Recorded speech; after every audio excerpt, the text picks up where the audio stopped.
entire discourse on human rights and how human rights discourse itself gets used for violation of people's rights.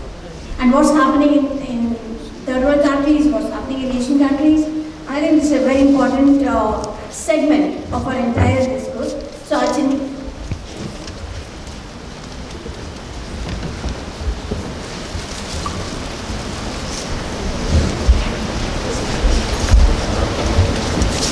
first of all, I want to thank the hosts for inviting me, especially on this occasion when we're celebrating Justice Suresh's life and work.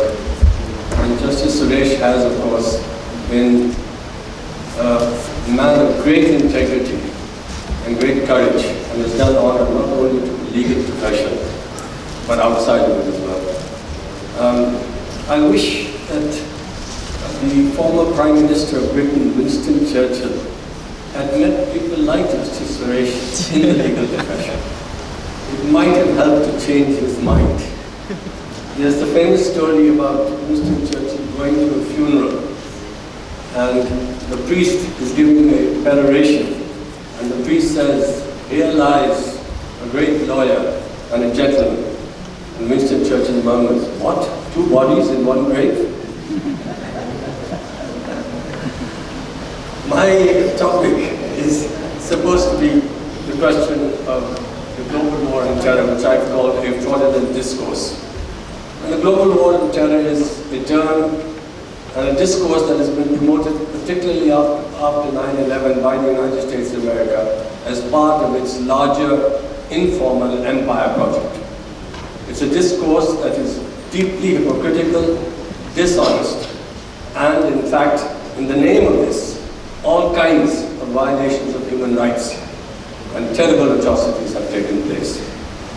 And of course, the reason for this is that the discourse, not just about the global war on terror, but the discourse about terrorism is a deeply dishonest and hypocritical discourse.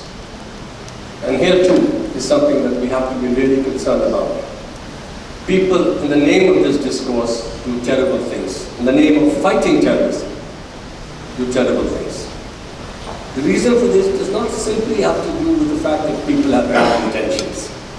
It also has to do with the complexity of this issue of terrorism and the fact that there is no single universally acceptable definition of the terrorist act. I'm not going to talk about terrorist campaigns or terrorist regimes, but there is none. Brian Whitaker, a British journalist, collected some 1,855 resolutions, international resolutions, UN resolutions, etc., and they could not come to a single universally accepted definition. And because of that, people generally sometimes believe that what they're doing is okay. And that's something very tricky. So the first starting point has to be, why is it that we have not been able to come to some single universally acceptable? What is the complexity? At the end of what I want to say, or just in the middle of what I want to say, I'm going to try to give us a couple of working definitions, which will at least guide us. Because historically speaking, the forms that the terrorism has taken has varied tremendously. You have the Great Terror in France, you have the Narodniks of Russia carrying out terrorist assassinations, you have in the 20th century national liberation fighters being characterized as terrorists, whether it's the Bengal revolutionaries, whether it was the Cypriots, whether it was the Mau and so on. And after the Second World War, there were all kinds of organizations and individuals being considered to be terrorists. And throughout this history, states have also engaged in terrorist acts. So what's the reason? Well, terrorism is connected to two concepts: the concept of intimidation and the concept of violence. And of course, depending upon how you understand these two terms, that's going to shape or influence the notion of terrorism. Let's take some of the reasons why there's such a problem. One, is terrorism old or new? You can argue it's old. I'm not going to argue against it, but for my purpose, I think let's see it as something basically new, because the political significance of terrorism in modern times is much greater than in the past. Should we have a broad or narrow definition of terrorism? I am teaching in Delhi University, and sometimes we all use broad conceptions of terrorism. They're okay in their context. We talk about the terrorism of poverty, the terrorism of racism, the terrorism of casteism, fine. But for our purposes, we should have a narrower definition of terrorism. Perhaps something that is connected to the question of physical injury against unarmed civilians. But even here, you will also have some who want a broader definition. For example, our soldiers have been killed in Uri. That's a terrorist act. But the Geneva Convention makes differences between combatants and civilians, and yet many people feel that. I'll try to give you two working definitions later on, one which could encompass this, as well as one which is separate. But let's see. So one is this question of a broad or narrow conception. The third, as I said, should it only apply to combatants or civilians, or non-combatants and civilians, or can it also apply to combatants? For example, you can certainly make a case that the dropping of nuclear bombs and poison gas can constitute a terrorist act, even against soldiers.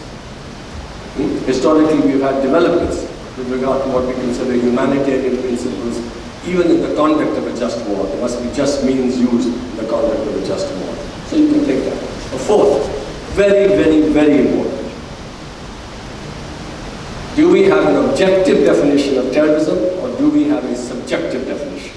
This is very important because you have very eminent political philosophers like the late Ronald Dworkin, who argue that terrorism is characterized by the intent to hurt civilians. I disagree with this very strongly because it lets states off the hook. Because all states will say, we do not have any intent to kill. Unfortunately, it happened. Human rights abuses, abuses of law and order, human rights excesses, these are the terms that are used. But governments carry out acts that they know are going to kill civilians. I'm afraid the philosophical gap between intentionally killing civilians and knowingly killing civilians is not that wide that you can let them off the hook. I think this is something very important here. And of course, fifth, the moral question. Not so easy. I go along with the view that most overwhelming majority of terrorist acts are immoral. But sometimes you can even make immoral justification for certain terrorist acts. The attempted assassination of Hitler in 1944 is written as a terrorist act. Why should I be opposed to that? If the American president, who is the commander-in-chief, is carrying out a war in Vietnam, why should I be horrified if the Vietnamese or some Vietnamese assassinates the president of the United States of America? Tricky. I can give you other examples. Leave it for the moment. I would say that at the end of all of this, I'll give you two working definitions here. One, that the terrorist act is a calculated or premeditated act that threatens or carries out physical injury against unarmed civilians. Threatens. Kandahar didn't end up on anybody dead, but it's still a terrorist act. So that's one. Let me give you another one, which would make many of those who see the attack in Uri as a terrorist act. This would please them, but it's double-edged. Because remember, our media has been saying terrorist act. What would the definition here be? That they'd be happy to accept, but they do not wish to follow the logic of that. And that is the calculated or premeditated act that renders the victim physically defenseless.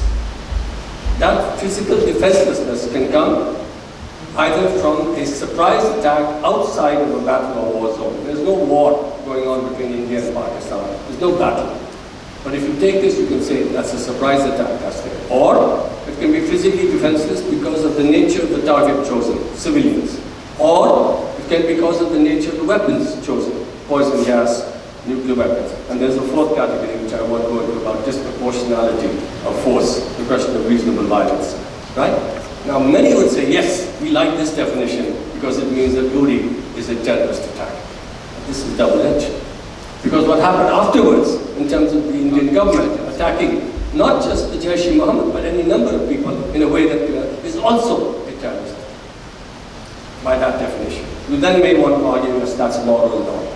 But the interesting thing is that the discourse in India is so profoundly debased, because even if you accept that definition, isn't there a shocking difference between an attack on armed personnel, even if we consider that to be terrorist, and what happened in Kashmir, in which over 80 people have died, and many, many times more have suffered? Has anybody in the media or the public said that that is an act of terrorism carried out by the Indian state. No. We have that here. And believe me, what is happening is that that discourse is getting wider and wider acceptance. It's an indication of the fact, before you can kill anybody in the street, you have to kill them in the mind. We have to debase these concepts in the mind. And that's something that's very worrying.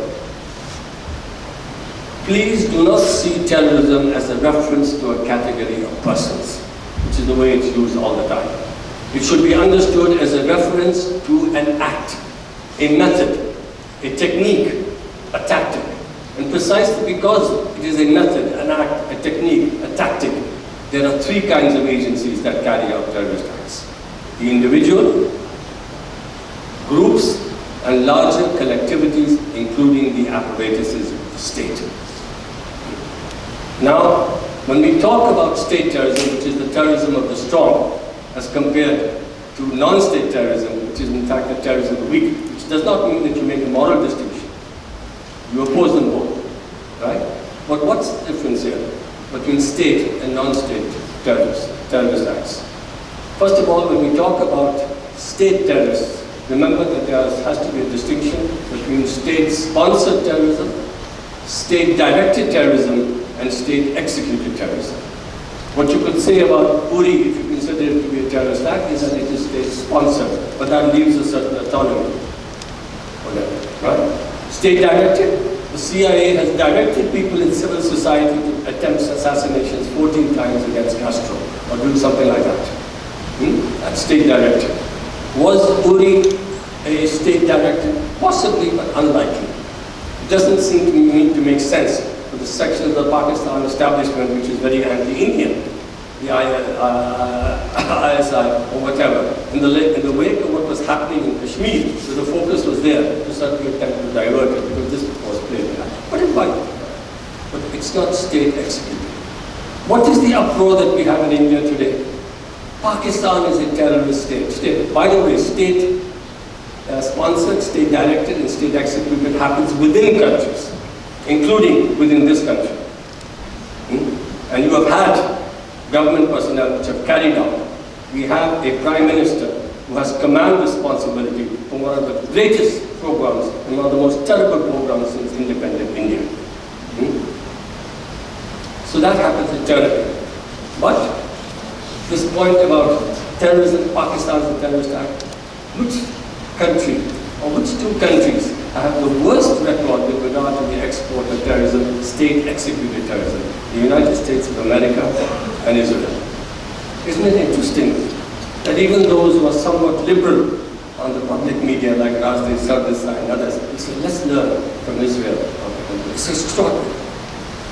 It's just unbelievable.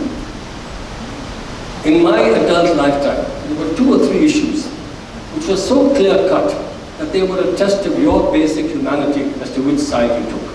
One of them, 2 of them, I can give you 3. One, the question of what side were you on in the Vietnam War. Second, what side are you on with regard to the struggle against apartheid? And then the third, of course, is the Palestinian question. But the point here is that this is the kind of discourse here. Nobody says that if you're talking about a terrorist state, the United States of America, which is record after 1945, Stalin and all the terrible things within their country, obviously condemnable. But after 1945, the United States of America has killed more civilians outside of its territories than all the rest of the world's countries put together. The tally runs into millions. But because this Indian government, supported by media and a very expanding category of people here, said yes. The point is that criticize Pakistan, obviously, that's it here, but you don't say anything about Israel or the United States of America, and you get away with it. And this rationalizes all of it. What are the differences between state and non-state? One, non-state terrorism is actually an attempt to send a political message in 2 directions, to your opponent and to your own constituents. We will keep on fighting, we will never give up. So, which is why, if you like, in most cases, there are exceptions, we won't go into that, except in most cases, non-state terrorism declare themselves to be the ones responsible. State terrorism, generally speaking, Israel is an exception, leave it aside. State terrorism sends a message in one direction. Don't mess with us. Your struggle is futile. We'll fix you. It doesn't want its own group to live. And therefore, if you find some group which comes from Hyderabad University or JNU and comes together, a fact-finding mission headed by an eminent judge which goes to Kashmir, Justice Suresh has done here, and investigates and says that, oh, you're anti-national, you're anti-patriotic. So that's one difference. The second difference is that the scale of casualties between state and non-state is incomparable. It's much, much greater by state terrorism. Not because the means, they have so much greater means, that's obvious, no. It has much more to do with the fact that their ends are much more grandiose. Because states rationalize and justify their acts in the name of democracy, national security, the unity and integrity of the country, fighting against communism, fighting against imperialism and capitalism. The ends are so large that they can even get away with it not being seen as terrorism. And that, in fact, is also a reality.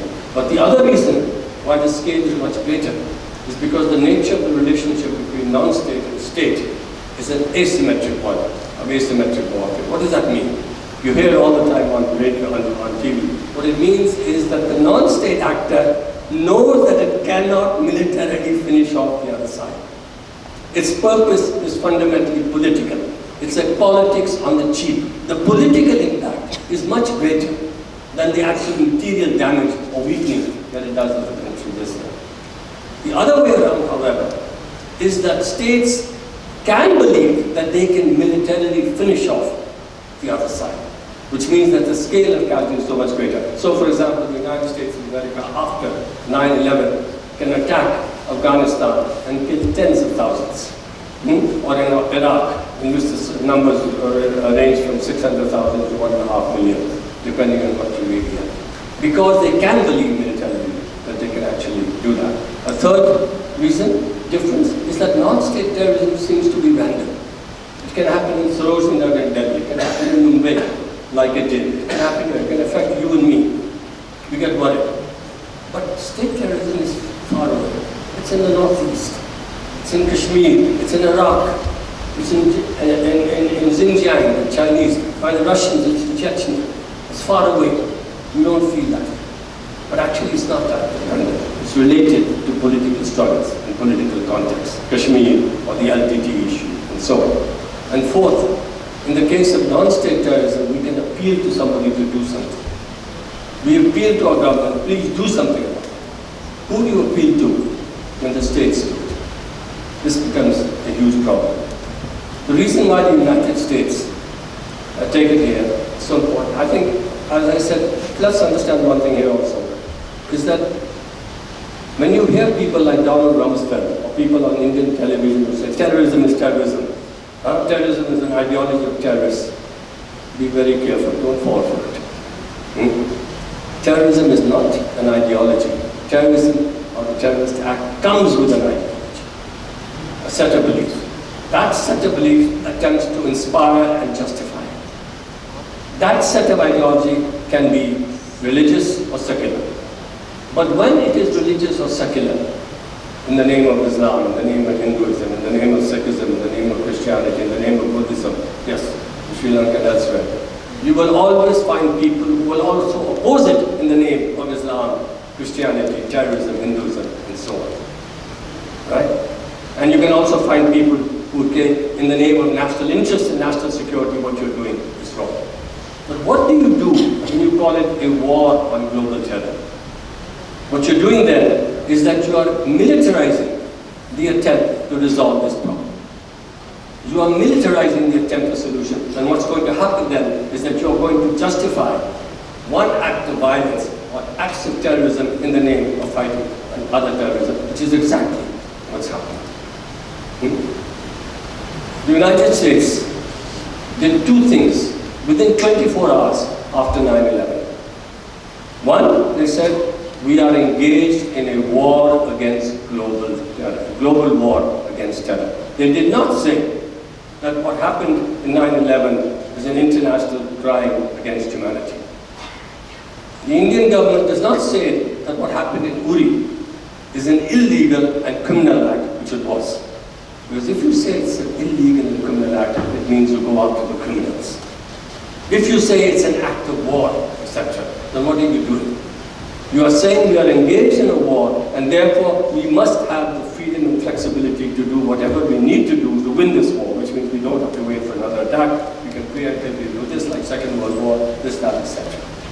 That was one. The second thing that happened, what the United States said, was they said we will make no distinction between the perpetrators and the countries that house them. This is extraordinary. This is morally unacceptable and should be juridically unacceptable, because there are always different levels of responsibility. You give a different punishment to the murderer, you give a different punishment to the person who's been the accessory to the murder and has given them a safe house. One of the reasons why a number of people in India were shocked by what happened to Yaqub Mehmet. And leave aside the question of whether you're for or against the death penalty. But at most, he was an accessory with help, but you're giving him the maximum punishment. This is coming here. How on earth, in the Second World War, can you give the same punishment to that department which was responsible for the prison camps, and that department which was responsible for welfare or whatever? How on earth, within a prison camp, can you give the same punishment to the commandant and to the orderly that is ushering in the prisoners? And yet, this is happening. This is something that's here. Why did the United States of America say this? Because by doing this and saying this, they automatically translated a conflict between the United States government and a non-state network, Al-Qaeda, into a conflict between the United States and a whole range of countries, some 50 odd that they can claim here, which of course fits their foreign policy perspective. During the whole of the Cold War, the United States fought, because the question these days is what's called hegemony, the mobilization of force and consent. The United States must mobilize consent for its foreign policy perspective. If the Indian government wants to do it, you'll find any number of strategic experts who talk the same sort of stuff that the United States government's experts do. Anyway, they say here, hegemony, force plus consent. The United States government has to get consent from 3 areas. Number one, it has to get consent for what it is doing in the target area. We are coming to Iraq to bring democracy to you. Right? Second, among other countries and populations, bring them on your side. And most important, they have to get the support from their own government, from their own public, because they listen to that much more. So you must manipulate consent. You must organize consent. During the Cold War, the overarching ideological banner in which the United States fought its foreign policy was protecting the free world against the communist threat. And please note that these ideological banners are not simple concoctions. They get their plausibility precisely because they relate to something that is real, the problem of terror. The fact that that side was more democratic than the other side, but they are dramatic distortions. The Cold War is over. What do you do now? The United States of America has established 6 ideological banners that it now uses at different times, in different contexts, in different places. Number 1, humanitarian intervention. Number 2, regime change in the name of democracy. Humanitarian intervention, short term. Regime change, stay longer. And don't worry, you'll find any number of academics and intellectuals who rationalize and justify that. That's not a problem. Third, the global war on terror. Fourth, weapons of mass destruction in the wrong hands. In our hands, it's okay, but in others, no. And you have this oxymoron, the responsible nuclear power, which is also part of our Indian discourse. No nuclear weapons power is responsible. It's a profound irresponsibility. It's an unbelievable thing that you're doing. In fact, Winston Churchill said, who supported nuclear weapons, that nuclear weapons are weapons of terror. He said from now on, after 1945, Hiroshima, he said from now on, peace will be the sturdy child of terror. Nuclear weapons are weapons of terror. Deterrence theory is a terrorist doctrine which justifies that. Remember, you don't have to kill, even to hold people hostage constitutes a terrorist act.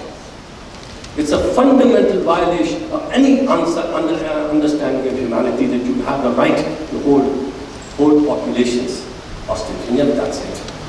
But the levels of irresponsibility are not the same. The United States is at the top here, and in fact Pakistan on the nuclear issue even below India. But leave that aside. The Indians will say, we are responsible, we chip out, they have to keep their mouth shut about Israel and the United States, and this gets wrong. So, yeah, fourth, fifth, the failed state. Sixth, the war on drugs. Anyway, these are points. My point, of course, here is that this takes place here. Let me give you some good news and some bad news. The good news is I'm going to finish very soon. The bad news is not yet. What's happened with the global war on terror is that a number of other countries have latched onto it. Partly because you have now a connection between Islamophobia and terror. Tawleen Singh can say and get away with it. She gets the most number of responses and replies from the public in Indian circle. But she says all Muslims are not terrorists, but all terrorists are Muslims. It's unbelievable. The United States is saying it. All of them are saying so many ways they're connecting it in one way or the other, right? The history behind this is one which, of course, is related to the fact that this Islamophobia is connected to a particular history. The Muslim part of the world was the least colonized because of the Ottoman Empire. After the First World War, you have the greatest resistance in West Asia, North Africa, and after the Second World War, this is the part of the world which is predominantly Muslim, which has oil and gas and strategic resources of various kinds and so on. And you have therefore language like Islamic terrorism. Have you ever heard of Hinduistic terrorism? Have you ever heard of Buddhistic terrorism? Christianic terrorism? My point is not that there are Buddhists and Christians and there's Muslims and non-religious people who are terrorists. Yes. But when you say Islamic terrorism, you're connecting terrorism to a religion. And this is part of common discourse. This is something here. But you see, countries like India, China, Russia are happy to pay that because they can write piggyback. They find benefit. Why? Because the Russians have problems in Chechnya, Muslims. The Indians have problems in Kashmir, Muslims. The Chinese have problems in Xinjiang, Muslims. So you can utilize this for your various purposes. Lastly, what do you do about it?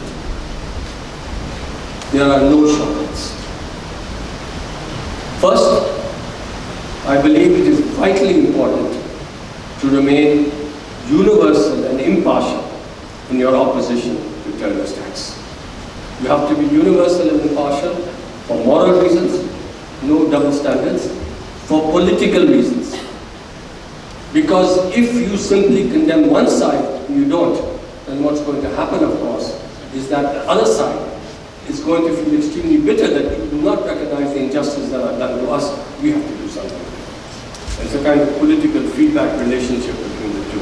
Third, I would also say to you, you have to be universal and try to be universal and impartial emotionally. This is not easy, but what is meant by that?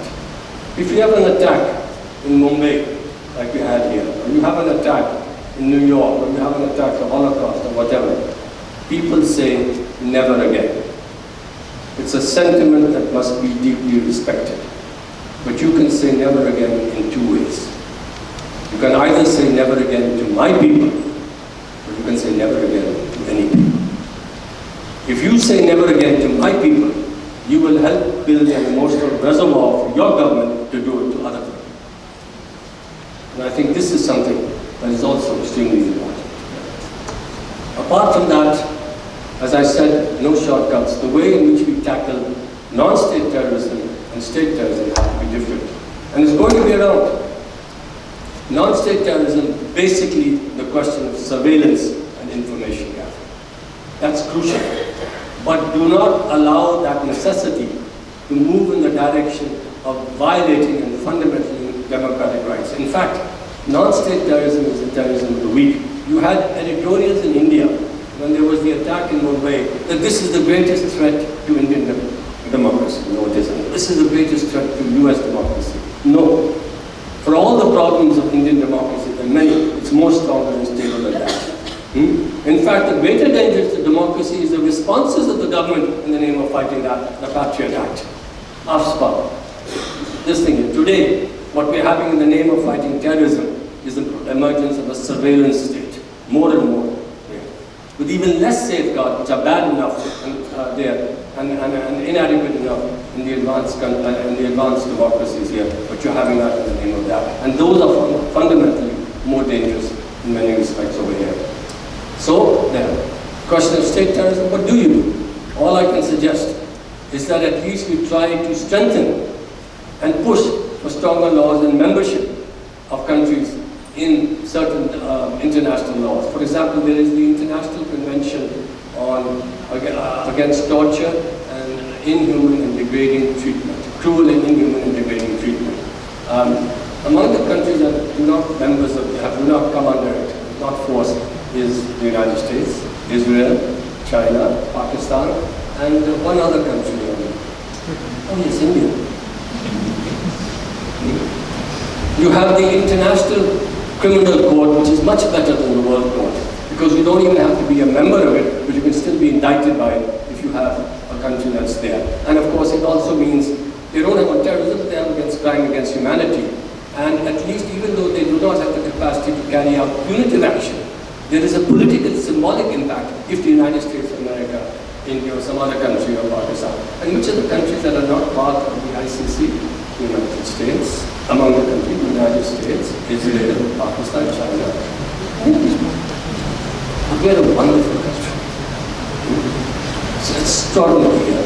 Lastly, the only way that we are going to have to address adequately, at least minimize it, because it's going to be around for a long time to come, is to address the political context in which that takes place. Whether it is the Israel-Palestine issue, whether it is the Irish issue, whether it is the Kashmir issue or any other issue, we have to address that political context, and we have to search for a just solution and resolution for that. There are no other shortcuts. Thank you very much.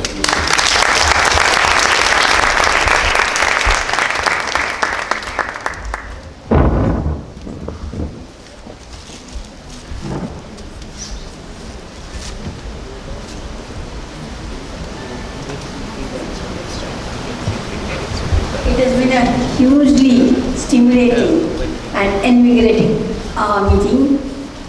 I have to give to Justice Suresh and for his legacy. And I am really happy that each of our speakers who spoke about issues which are very contemporary, which are affecting human rights in our country and in a global scenario. And I think they are very important interventions. We don't have much time for question and answers.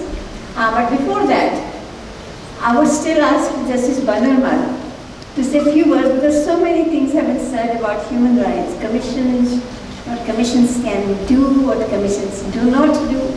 So sir, would you like to say